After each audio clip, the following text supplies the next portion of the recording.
A very good morning, dear students. We are back in the BBVN online classes in class 12th commerce subject economics. We were discussing about the government budget and kinds of government budget we have already covered.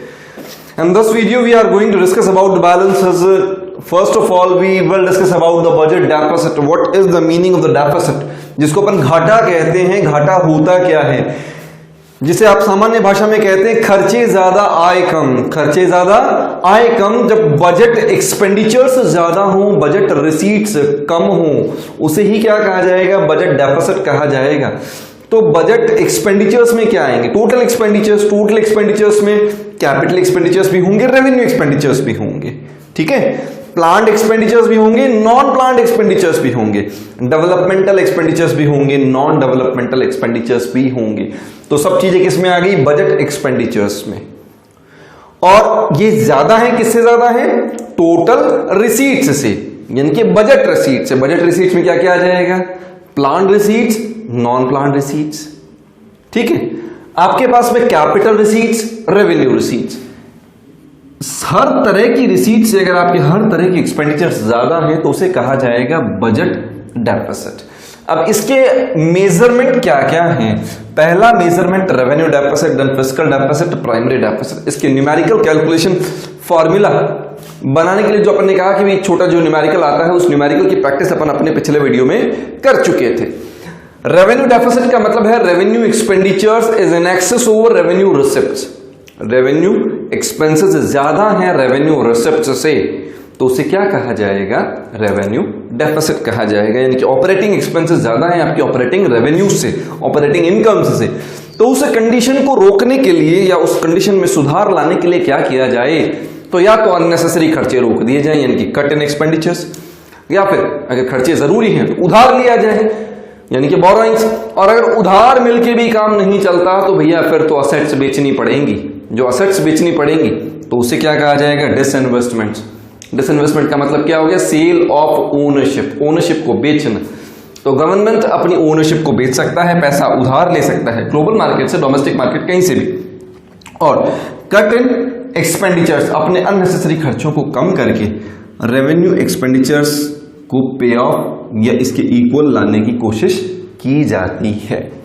अगला आता है fiscal deficit. Fiscal deficit के लिए अपन ने कहा कि these are the borrowings. सीधा सीधा मतलब बोरोइंग्स ही होता है। अब अगर न्यूमेरिकली से एक्सप्रेस करना हो तो अपन ये कहते हैं कि total expenditures is in excess over total receipts excluding borrowings. यानी कि टोटल खर्चों में से टोटल रिसीट्स माइनस कर दें तो जो बचेगा वो पैसा आपको उधार लेना ही पड़ेगा। तो जो पैसा आपने उधार लिया है वही चीज क्या है? फिस्कल डेफिसिट है। एग्जांपल के लिए अपन ने कहा था कि अगर मान लीजिए कि मेरी इनकम 10,000 है, हाइपोथेटिकल डेटा है, वास्तविकता से कोई संबंध नहीं है। अपन ये कहते हैं कि माना कि मेरी इनकम 10,000 रुपए महीना है, मेरे महीने का खर्चा 15,000 रुपए है, तो 5,000 रुपए का खर्चा चुकाने के लिए मुझे खर्चा जरूरी है चुकाना है तो 5,000 रुपए चुकाने के लिए मुझे उधार लेना पड़ा। वो जो उधार लेना पड़ा वही फिस्कल डेफिसिट है। वही क्या है? Fiscal deficit. अब आप कहेंगे सर निकाले कैसे? तो निकालने का तरीका मैंने आपसे ये कहा कि भाई आपका खर्चा कितना? 15,000 रुपए। आपकी इनकम कितनी? आपकी इनकम, आप बोलेंगे सर इनकम में 15,000 रुपए, लेकिन उसमें से बोरोइंग्स हटा दीजिए। बोरोइंग्स हटा दीजिए मतलब 5,000 वापस निकाल दीजिए, बचे 10,000 रुपए। यानी कि 15,000 माइनस 10,000, दोबारा वो 5,000 ही बचे। तो वो 5,000 ही आपके लिए फिस्कल डेफिसिट है, वही बोरोइंग्स है। अब इसके इंप्लीकेशन, इसके प्रभाव क्या आएंगे? पहला आता है इन्फ्लेशनरी स्पाइरल। इन्फ्लेशनरी स्पाइरल का मतलब सीधा सीधा ये हो गया कि when government take borrowings from reserve bank of India to cope up with its fiscal deficit, to cope up with its fiscal deficit. सीधी सी बात है, गवर्नमेंट अपने खर्चे पूरे करने के लिए जब रिजर्व बैंक ऑफ इंडिया से पैसा लेगी तो उस पैसे को अपने घर पे तो नहीं रखेगी, मार्केट में, इकोनॉमी में इश्यू किया जाएगा। It will directly increase the money supply in the economy, and when there is a rise in the money supply in the economy, and ultimately the demand for the goods tends to rise. जब goods की demand बढ़ने लगेगी, इसका मतलब supply अपनी जगह constant है, demand बढ़ने लगी, supply constant, it will be A inflationary spiral. Prices बढ़ने लगेंगी, गुड्स के प्राइसेस क्या होने लगेंगी? बढ़ने लगेंगी। कारण क्या था? Rise in the money supply. कारण क्या था? Rise in the money supply in the economy. लोगों की जेब में पैसा ज्यादा जाना। लोगों की जेब में पैसा ज्यादा क्यों गया? क्योंकि गवर्नमेंट ने रिजर्व बैंक से उधार लिया और लोगों को फ्री में बांटा। फ्री का मतलब यहां पर अदरवाइज ना लिया जाए, सब्सिडीज में बांटा, ट्रांसफर्स में बांटा। किसमें बांटा? ट्रांसफर्स में, सब्सिडीज में, लोगों की जेब में पैसा डाला गया। जब लोगों की जेब में पैसा आएगा तो पैसा पाया इंसान जमीन पर नहीं चलता है, डिमांड करता है, उड़ता है। जब वो डिमांड करेगा, इसका मतलब मार्केट में प्रोडक्शन नहीं बढ़ा है, केवल डिमांड बढ़ी है, इसका मतलब aggregate demand is greater than aggregate supply. Demand ज्यादा है सप्लाई से, तो प्राइसेस राइज करेंगी। पहला पॉइंट इन्फ्लेशनरी स्पाइरल। अगला आता है नेशनल डेब्ट। सीधी सी बात है कि गवर्नमेंट अगर उधार लेगी तो उसे गवर्नमेंट को ही चुकाना है, लेकिन गवर्नमेंट की खुद की रेवेन्यू कहां से है? हमसे ही टैक्स लेगी ना। तो इसका मतलब सीधा सीधा क्या हो गया? Excess of fiscal deficit, excessive fiscal deficit directly put the burden on the people of the country in the form of taxation. इसका सीधा सीधा भार किस पर दिया जाएगा? अगर गवर्नमेंट के फिस्कल डेफिसिट ज्यादा होंगे, गवर्नमेंट के खर्चे ज्यादा होंगे, और खर्चों के लिए वो बोरोइंग्स लेती है, उधार लेती है, तो वो उधार तो चुकाना पड़ेगा, ब्याज भी चुकाना पड़ेगा। तो उस उधार को चुकाने के लिए और ब्याज को चुकाने के लिए जो गवर्नमेंट को पैसा चाहिए, तो गवर्नमेंट के पास में कुबेर जी तो बैठे नहीं है और न ही पैसों का झाड़ लगा है, तो वो करेंगे क्या? वो क्या करेंगे? अपनी पब्लिक से टैक्स के फॉर्म में रेवेन्यू जनरेट करेंगे, यानी कि टैक्स बढ़ेगा। अगर टैक्स बढ़ा तो अल्टीमेटली बर्डन किस पर आया? पीपल पर आया। Then it is a kind of national डेब्ट बर्डन। ये क्या कहलाएगा? नेशनल डेब्ट बर्डन।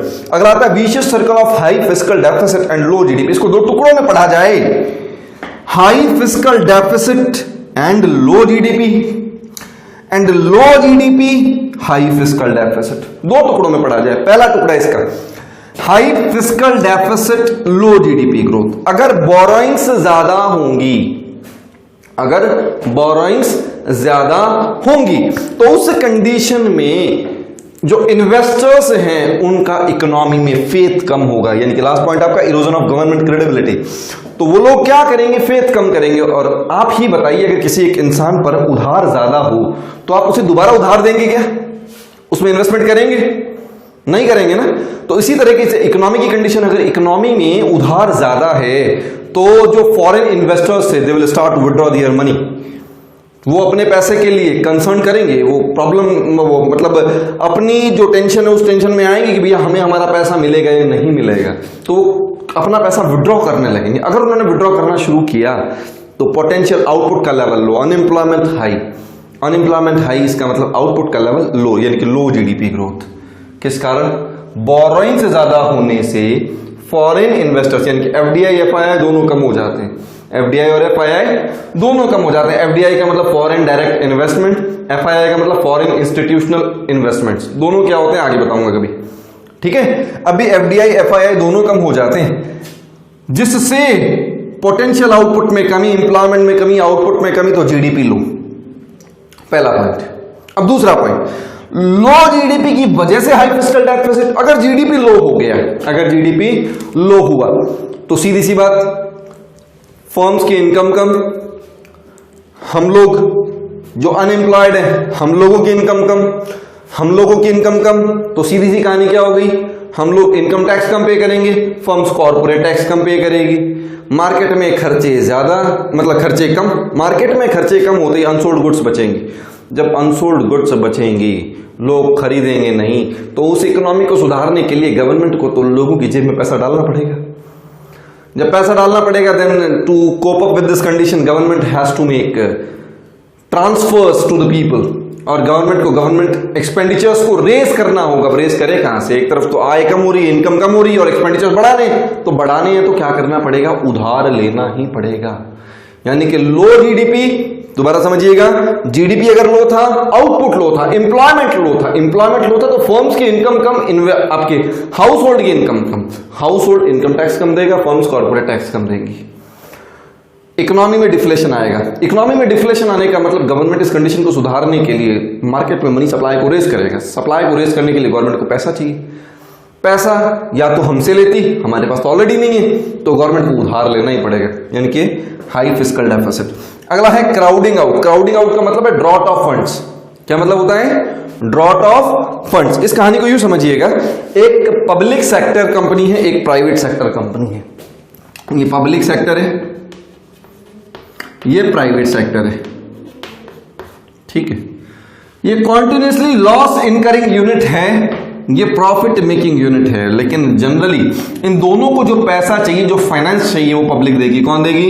यानी कि जनरल पब्लिक हाउस होल्ड देगा, क्योंकि फाइनेंस ओनर ऑफ फंड्स तो वही है। Owner of factors of production कौन है? सोसाइटी है। सोसाइटी का फेथ किस में ज्यादा है? पब्लिक में ज्यादा है। सोसाइटी का फेथ किस में ज्यादा है? Even when the public units are incurring continuously losses, still the people prefer to invest their amount in the public sector company than the private sector company. Private sector को नहीं देंगे पैसा, secure कहां मानेंगे? वो पब्लिक सेक्टर कंपनी में। तो इसका सीधा सीधा इफेक्ट क्या आ गया कि even when the public sector's units are facing losses or incurring losses, society will prefer to invest their money or invest their amount in the public sector instead of private sector. It will create a drought out, सूखा पैदा करेगा। It will create a drought out condition for the private sector. It is known as crowding out. It is known as crowding out. इसे ही crowding out कहा जाएगा। अब अगर इनके लिए सूखा आ जाएगा तो इनके लिए क्या होगा कि फंड लो अवेलेबल होगा। अगर इनके लिए फंड लो अवेलेबल हुआ तो फर्म्स उधार लेना चाहती हैं, फंड अवेलेबल नहीं तो सीधा सीधा इंटरेस्ट रेट बढ़ेगी। अब अगर इंटरेस्ट रेट बढ़ेगी तो इंड्यूस इन्वेस्टमेंट में इनके इन्वेस्टमेंट्स कम हो जाएंगे, इनके इन्वेस्टमेंट्स कम हो जाएंगे, यानी कि इनका प्रोडक्शन कम हो जाएगा। इनका प्रोडक्शन कम हुआ तो इकोनॉमिक आउटपुट, जीडीपी कम करना चालू हो जाएगा। अगला आता है इरोजन ऑफ गवर्नमेंट क्रेडिबिलिटी। सीधा सा मतलब है अगर कोई आदमी बार बार उधार लेता है तो उसकी इमेज मार्केट में वाइप ऑफ हो जाती है, खत्म हो जाती है। यही काम हमारी गवर्नमेंट का भी होता है इंटरनेशनल मार्केट में। तो इंटरनेशनल मार्केट में या नेशनल मार्केट में जब कोई गवर्नमेंट बार बार या जरूरत से ज्यादा उधार लेती है और उसका रीपेमेंट शेड्यूल डिस्टर्ब होता है तो उस कंडीशन में लोगों का विश्वास अपनी गवर्नमेंट से उठ जाता है। And then it is known as erosion of government credibility. ठीक है, इसे डेब्ट ट्रैप की इकोनॉमी कहा जाता है, वेयर फॉर पेइंग अ डेब्ट we need to create a new डेब्ट। जहां पर अपने को एक उधार चुकाने के लिए दूसरा उधार चुकाना पड़ेगा। जनरली अपन ये कह सकते हैं, आप लोगों ने अगर हेरा फेरी मूवी देखी है तो उसमें एक नाम सुना होगा ITUS, इसकी टोपी उसके सर, इसकी टोपी उसके सर। यानी कि इसका उधार उससे लेकर के चुका दिया, ये नया उधार है उसको किसी और से चुका देंगे। ये डेब्ट ट्रैप इकोनॉमी कहलाती है। ये क्या कहलाती है?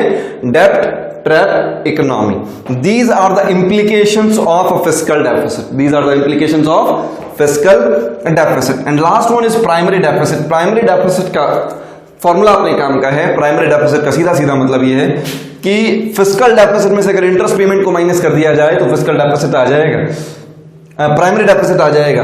और इसके इंप्लीकेशंस भी वही रहेंगे जो इंप्लीकेशंस आपने फिस्कल डेफिसिट में पढ़े हैं। ठीक है, यहां तक जो अपन ने कवर किया, you need to write down these matter in your notebook and in case of any query you may leave your problems through me WhatsApp. Thank you, have a good day.